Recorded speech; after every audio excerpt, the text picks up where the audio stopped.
Hey guys, this lesson we'll be looking at saturated solutions and equilibrium.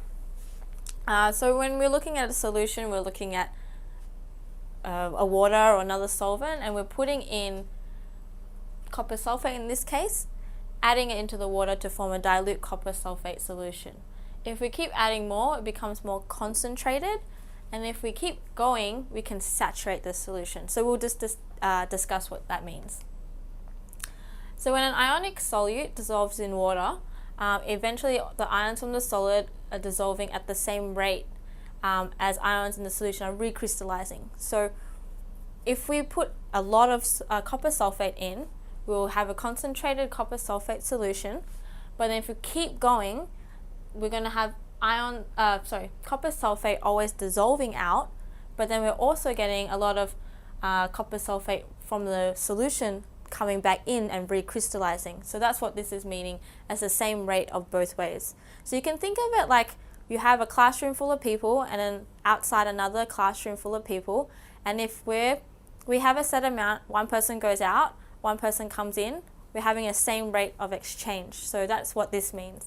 If we were to have a lot of people in one room and no one on the outside, and we keep going out, that's more like this one, having a dilute solution and going to a concentrated solution. So we're the crystal and we're going outside and we're forming a solution outside.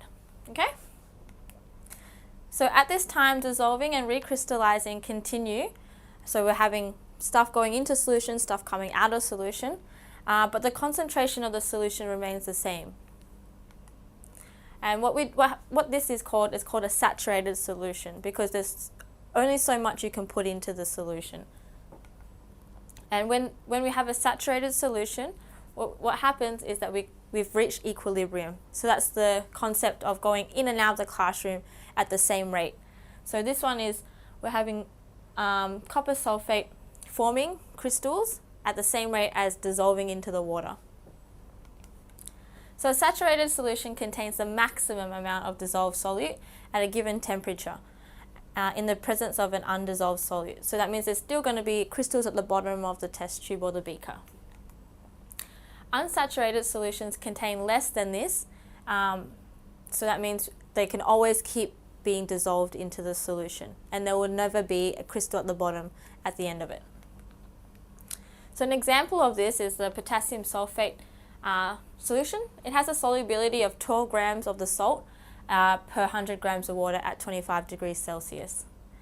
If we were to increase from 12 grams to say 20 grams potassium sulfate and shake it with 100 grams of water, there's always going to be excess solid, so about 8 grams of solid at the bottom.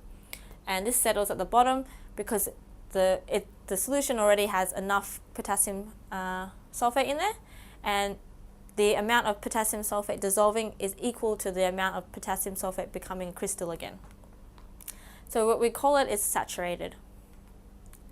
If we were to repeat the experiment with 6 grams of sodium sulfate with 100 grams of water, shake it so it's all dissolved, we will have an unsaturated solution because there's nothing left at the bottom, because the maximum amount of solute for the 100 grams of water hasn't been reached yet. But if we increase it, so the mass of the solute required to form a saturated solution depends on the nature of the solute. So if we have water and when we're dissolving the solute in water, it's not always the same mass that we need to get saturation compared to another solvent like chloroform. So sodium chloride will form a saturated solution in water when we put 36 grams of salt dissolved in 100 grams of water at 25 degrees Celsius. But if a saturated solution of sodium chloride is required at a higher temperature, so not 25, we're saying like 70 degrees in this case, that means we need to put more salt in there to get saturation. So we need 37.5 grams instead of what we had before to dissolve it. So if we make this at 70 degrees Celsius and saturate the solution, so that means there's going to be crystals left at the bottom, we leave it to cool to 25 degrees again, we're going to have excess solute, about 1.5 grams excess solute, and this will recrystallize at the bottom to maintain the saturation of the solution. So if at 70 degrees we usually need a larger mass to reach saturation. If we were to cool it back down, We usually don't need as much, and then this excess will be then just recrystallize at the bottom. So dynamic equilibrium is when the rate of the dissolving solid, so the amount of solid to aqueous solution, is the same as the recrystallizing, so coming out of solution back into a crystal form. So what we do is we write it as solute as undissolved is both arrows in equilibrium with the solute dissolved. So in any reaction system, if the rate forward and the rate back is the same, we say it's in equilibrium. So it's just like there's no net movement of anything. It's the same amount of moles going both ways. At equilibrium, there is no macroscopic change, but at microscopic level, we can see a change. At atomic level, it occurs continuously. So macroscopic change is what we can see. So when we look at the beaker, the salts will just sit at the bottom, and we can see the salts not changing in shape really or anything like that. Microscopic changes at atomic level, that means the atoms and the molecules are moving a lot. They're going to solution, they're coming out of solution, but we can't see that. So we only can really see the macroscopic, that there's no change, but really there's a lot of change happening at the microscopic and atomic level. This reaction is reversible in a dynamic equilibrium, and that means we write it with two arrows, one pointing one way and the other arrow pointing the other way. The system should be a closed system, so that means no matter and no energy can enter or leave. That means it's just sitting there by itself. And the rate of the forward reaction is equal to the rate of the reverse reaction. So the forward reaction can be considered as salt going into aqueous solution, and the reverse is the solution coming back out into a crystal form. So that means they're both equal, same amounts happening at the same time. Macroscopic properties are constant, and therefore the color, the pressure, the state, the temperature don't change, but the concentration of and also the concentration of reactants and products are also constant, because the forward reaction is the same as the back reaction. But microscopic changes continually take place between reactants and products, because we can see the atom is moving from the crystal structure into the solution and back from the solution into the crystal structure. So equilibrium in a saturated sodium chloride solution, over a long period, the shape of the crystal can be seen to change. So when you put in, say, a rock of salt or a sugar cube, you can see that the shape changes from like a cube structure, and it kind of like morphs and then melts and then turns into nothing if it's not reaching equilibrium yet. So we can see, like here, we put it in, first of all, it's a nice cube shape. After a while, it kind of melts a bit, kind of goes a bit funny shaped, and then if it hits equilibrium, we can't really see any changes unless the shape is changing, but we don't see the atomic level of things coming back into the crystal and coming out.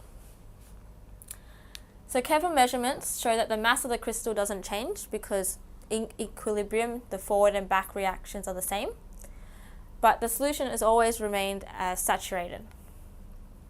Sodium ions and chloride ions continually come out and break free from the crystal, so coming out of the crystal into the water, and also continually ions floating around in the water are going back into the crystal and forming the crystal structure on the outside of it.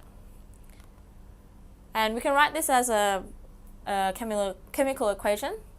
Sodium chloride in a solid form is put into water, and we get sodium ions in aqueous solution and chloride ions into aqueous solution. So that's our forward reaction. Sodium ions and chloride ions are also continually attracted to the surface of the crystal. So remember, the crystal is made up of sodium, positively charged, and negatively charged chloride ions, and that can attract the ions from the solution back into the crystal. And this can cause a precipitation, so it's coming back and forming a crystal structure, a solid again. And then the backward reaction, we can write it as sodium and chloride come together to form the solid, and we need to put the S there to show that it's in solid form. So in a dynamic equilibrium, there's a balance between dissolution, so going into solution, and precipitation, coming out of solution, forming a solid. The solution always remains saturated, and precipitation processes occur at different locations on the crystal surface.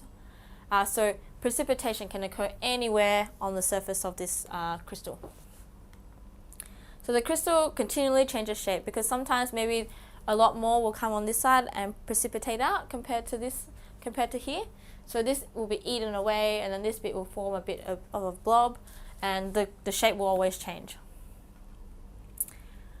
So sodium and chloride ions in the solid are continually dissolving as well to give free ions, while other free sodium chloride ions in the solution are always coming back in and recrystallizing. So that's the rate of forward and back reactions. And they're meant to be, they're equal in equilibrium. In an unsaturated solution, the dynamic equilibrium doesn't exist because remember we haven't reached saturation point. So that means all the crystals are going to dissolve into the water. Ions keep going out, but there's not enough ions in the water to come back in and form the salt. So crystals will continue to dissolve, but precipitation doesn't occur yet until saturation point. So when an ionic solid dissolves in water, the crystal structure of the substance is broken down because remember the water will come in, attach to the ions, pull them out, and distribute them evenly throughout the solution. So ions are always distributed evenly throughout the solution. And for an ionic solid to dissolve, the following must take place. Electrostatic forces between the positive and negative ions must be overcome to break the crystal apart. Intermolecular forces between polar water molecules need to overcome to make the space for the ions to come in. So we need to break apart the water molecules to fit in some chloride ions or some sodium ions. Attractive forces must form between the positive and negative ions surrounding the water molecules. So we need to make sure that the water can can interact with the ions. So really it needs to be ions and polar molecules to interact to form a solution. Soluble ionic solids such as potassium nitrate can be dissolved in water, and attractive forces between the ions and the water molecules are strong enough to break up the crystal lattice. So the ions are broken up and then they can bind with the water. And then the ions will be surrounded by polar water molecules. So either the negative side or the positive side, depending on what the charge is on the ion. So for ionic solids, when we dissolve them, if we reach saturation, we'll have an equilibrium. So that means we have the rate of forward reaction, so things going into the solution equal to the amount of ions coming back out of solution into the crystal structure. And with that we can say there's a dynamic equilibrium. So that means it's always changing, and that's why we can see the crystal structure of like a salt cube or sugar cube changing and kind of melting away, but still having the same mass at the bottom. So with that we can answer some questions. Question 13. A saturated solution of iodine in alcohol at 25 degrees Celsius is in equilibrium with some undissolved iodine crystals. Write the equation for the equilibrium. So the iodine and alcohol are written here. Iodine I2, diatomic molecule, alcohol here. And because it says it's in equilibrium, that means there's forward reaction and there's also backwards reaction. So we need to make sure we do the double arrow here. So the alcohol really isn't doing anything in the reaction, it's the solvent. It's really the iodine coming in and out of solution. So what happens is that we have this in aqueous solution, the iodine with the alcohol, and then the iodine here as a solid. And the rate of it becoming a solid is equal to the rate of the solid going into solution. So question 14. A saturated solution of lead in alcohol at 25 degrees Celsius is in equilibrium with some undissolved lead crystals. Describe the changes that would occur in the temperature if it was lowered to 10 degrees. As the temperature is lowered, all particles will lose kinetic energy, because remember, heat is a form of energy we put into the system, and this makes the molecules vibrate heaps and move a lot. As this occurred, fewer of the solid particles would have the energy to escape into solution, and more particles in the solution will precipitate out. So that means if we have lots of energy in there, they can break off the crystal, because we're putting in energy and they're shaking and then breaking bonds. But if we lower the temperature, this doesn't happen as much, and that means they kind of go slower. And slower means there's more chance of intermolecular bonds to form, and therefore we can get it to form as solids easier. So the original equilibrium would be disturbed because we changed the temperature, and the rate of the forward reaction will start increasing, and the rate of the backward reaction will start decreasing, and a new equilibrium will be established. So at this new temperature, we will have either more or less solid. In this case, because we lowered the temperature, we should have more solid, and when we hit equilibrium, the rate of the forward and backward reaction is equal again, but at a different mass that's in the solution and a different mass that's in a crystal form. So next, question 15, explain the movement of ions in the solution. So here we have lead and iodide ions in solution, and it says it's a saturation solution. So lead and iodide ions in the solid are continually dissolving to give free ions, so free lead ions and free iodide ions. And also, on the other hand, the ions, so lead ions and iodide ions, are also continually precipitating and forming a solid. So that's what happens in equilibrium. Question 16. Define the term saturated solution. So a saturated solution is one that contains a maximum amount of dissolved solute at a given temperature in the presence of an undissolved solute. So that means there's always going to be some crystals at the bottom of the beaker. Question 17. Iodine crystal has a brown color and dissolves in arsenious acid solution, shown in this equation here. What observations do you think you can make from it, and explain why? So first of all, the reaction is reversible and reaches equilibrium, because we know that everything can form an equilibrium. It's just at what point. Next, the iodine dissolves in the solution, so the brown color gradually disappears. However, the brown color does not completely disappear because we just said it reaches equilibrium. So that means there's always a little bit of solid at the bottom. And therefore, the solid is what makes it the brown color. If it hasn't reached equilibrium, then there won't be any brown color at the bottom because it hasn't reached the the concentration needed yet. So all you need to remember from this lesson is really that dynamic equilibrium is the rate of forward reaction is equal to the rate of backward reaction. And usually this happens at saturation. So when we hit a certain point, we have completely filled up the water space with as many ions as we can, and therefore we can't dissolve any more in there, and we're left with a little bit of crystals at the bottom. And if we look at it really closely under at an atomic level, we can see that there's a continual process of ions going into solution and a continual process of ions coming back out of solution into the crystal structure.